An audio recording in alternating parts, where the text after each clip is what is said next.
एक गांव में एक किसान रहता था। उसके दो बेटे थे।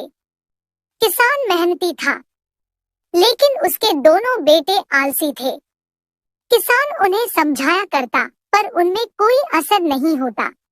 किसान जब बूढ़ा हो गया और उसे लगने लगा कि अब उसके कुछ ही दिन बच गए हैं, तो उसने अपने दोनों बेटों को बुलाया और उनसे कहा, सुनो बेटो, अब मैं कुछ ही दिन का मेहमान हूँ। मरने के पहले तुम्हें एक राज की बात बताना चाहता हूँ। दोनों बेटे ध्यान से सुनने लगे। किसान ने आगे कहा, अपने खेत में अपार धन गड़ा हुआ है। मेरे मरने के बाद तुम खेत को गहराई तक खोदना, तुम्हें धन मिल जाएगा। तुम लोग आराम का जीवन बिताना। दोनों बेटे खुश हो गए। उन्हें लगा कि अब उन्हें सारी जिंदगी काम नहीं करना पड़ेगा।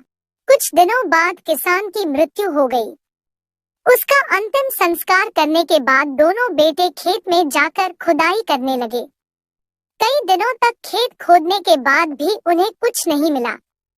उन्हें अपने पिता पर बहुत गुस्सा आया, लेकिन उन्होंने सोचा कि जब खेत खुद ही गया है, तो यहाँ धान बो देते हैं।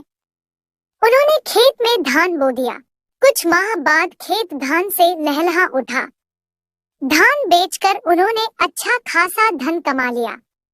उस दिन उन्हें अपनी पिता की बात का अर्थ समझ आया कि उनके खेत में अपार धन छुपा है, बस उन्हें मेहनत करने की जरूरत है। तो बच्चों, इससे हमें सीख मिलती है कि मेहनत का कोई विकल्प नहीं है।